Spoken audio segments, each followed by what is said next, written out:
السلام علیکم ورحمۃ اللہ۔ آج کی اس ویڈیو میں ہم قرآن کے اس معجزے پر بات کریں گے جس نے صرف انسانوں کے نہیں بلکہ جنات کے دل بھی بدل دیے۔ کیا آپ جانتے ہیں کہ اس کائنات میں صرف انسان ہی نہیں بستے؟ کیا آپ کو معلوم ہے کہ ایک ایسی مخلوق بھی ہے جو ہمیں دیکھتی ہے، سنتی ہے اور اللہ کے کلام سے متاثر بھی ہوتی ہے؟ وہ مخلوق جسے ہم جنات کہتے ہیں۔ ایک ایسی رات جب فضا میں گہری خاموشی تھی، آسمان پر ستارے جھلملا رہے تھے اور زمین پر ایک ایسا واقعہ پیش آیا جس نے انسان اور جن دونوں کے لیے حق اور باطل کے درمیان واضح لکیر کھینچ دی۔ اسی واقعے کے نتیجے میں سورۃ الجن نازل ہوئی۔ جنات اللہ تعالیٰ کی ایک مخلوق ہے جنہیں آگ کے شعلے سے پیدا کیا گیا۔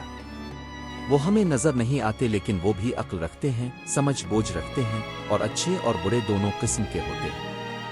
جیسے انسانوں میں نیک اور بدکار ہوتے ہیں ویسے ہی جنات میں بھی ایمان والے اور کافر ہوتے ہیں۔ قرآن ہمیں بتاتا ہے کہ جنات بھی اللہ کے بندے ہیں، ان پر بھی احکامات لاگو ہوتے ہیں اور قیامت کے دن ان سے بھی سوال کیا جائے گا۔ یہ واقعہ اس وقت پیش آیا جب نبی کریم مکہ مکرمہ میں دعوت اسلام دے رہے تھے۔ قریش کی مخالفت اپنے عروج پر تھی، نبی کو سخت اذیتیں دی جا رہی تھیں، مگر اس سب کے باوجود آپ اللہ کا پیغام پہنچاتے رہے۔ انہی دنوں نبی کریم ایک سفر کے دوران وادی نخلا کے مقام پر تشریف لے گئے۔ یہ رات کا وقت تھا۔ نبی نماز میں کھڑے تھے اور قرآن پاک کی تلاوت فرما رہے تھے۔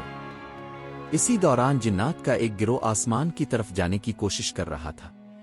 وہ پہلے آسمان کی خبریں سن لیا کرتے تھے لیکن اب وہ دیکھ رہے تھے کہ آسمان پر سخت پہرا لگا دیا گیا ہے اور شیاطین کو آگ کے شعلوں سے مار کر بھگایا جا رہا ہے۔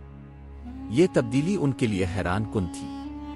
انہوں نے آپس میں کہا کہ ضرور زمین پر کوئی بڑا واقعہ پیش آیا ہے جس کی وجہ سے آسمان محفوظ کر دیا گیا ہے۔ اسی تلاش میں وہ زمین پر آئے۔ جب وہ وادی نخلا کے قریب پہنچے تو انہوں نے قرآن کی آواز سنی۔ یہ آواز نبی کریم کی تھی جو اللہ کا کلام پڑھ رہے تھے۔ جنات خاموش ہو گئے، رک گئے اور پوری توجہ سے قرآن سننے لگے۔ قرآن خود اس لمحے کو بیان کرتا ہے کہ جنوں کے ایک گروہ نے قرآن سنا۔ جب انہوں نے قرآن سنا تو ان کے دل لرز گئے۔ وہ حیرت میں ڈوب گئے کیونکہ انہوں نے ایسا کلام پہلے کبھی نہیں سنا تھا۔ وہ کہنے لگے کہ ہم نے ایک عجیب قرآن سنا ہے جو سیدھے راستے کی طرف رہنمائی کرتا ہے۔ یہ وہ لمحہ تھا جب جنات نے تسلیم کر لیا کہ یہ کلام کسی انسان کا نہیں بلکہ اللہ کا ہے۔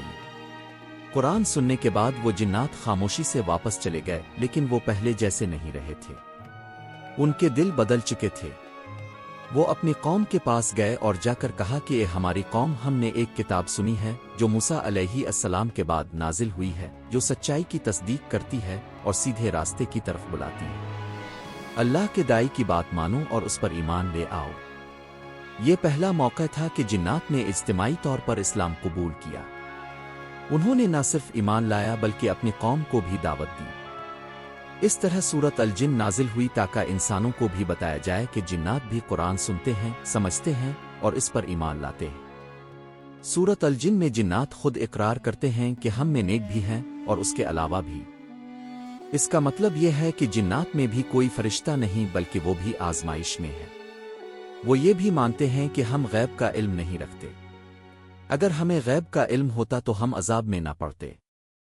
اس بات سے ان تمام عقائد کی نفی ہو جاتی ہے جن میں جنات کو غیب جانے والا ہر چیز پر قادر سمجھا جاتا ہے۔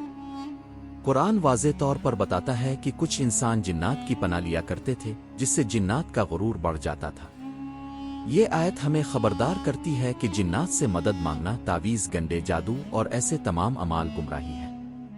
مدد صرف اللہ سے مانگی جانی چاہیے کیونکہ جنات خود اللہ کے محتاج ہیں۔ سورۃ الجن یہ حقیقت بھی واضح کرتی ہے کہ عبادت صرف اللہ کے لیے ہے۔ نہ کوئی جن عبادت کے لائق ہے، نہ کوئی انسان، نہ کوئی اور مخلوق۔ نبی کریم بھی صرف اللہ کے بندے اور رسول ہیں۔ آپ خود کسی کو نفع نقصان نہیں پہنچا سکتے جب تک اللہ نہ چاہے۔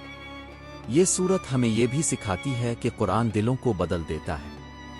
جنات نے صرف قرآن سنا، نہ کوئی معجزہ دیکھا، نہ کوئی زبردستی ہوئی، لیکن ان کے دل ایمان سے بھر گئے۔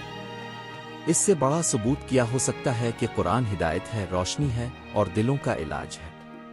آج کے دور میں انسان جنات سے ڈرتا ہے، فلموں اور کہانیوں میں انہیں طاقتور بنا کر پیش کیا جاتا ہے، لوگ ان سے مدد مانگتے ہیں، جبکہ حقیقت یہ ہے کہ وہ بھی ہمارے جیسے اللہ کے بندے ہیں۔ سورۃ الجن ہمیں یہ سبق دیتی ہے کہ خوف صرف اللہ کا ہونا چاہیے اور امید بھی صرف اسی سے۔ آخر میں یہ سورت ہم سے ایک سوال کرتی ہے۔ جب جنات نے قرآن سنا تو وہ جھک گئے اور ایمان لے آئے، اور ہم جنہیں قرآن دن رات میسر ہے، کیا ہم نے اسے واقعی دل سے سنا؟ کیا ہم نے اس پر عمل کیا؟ یہی سوال سورۃ الجن ہر انسان کے دل میں چھوڑ جاتی ہے، اور یہی اس سورت کا اصل پیغام ہے۔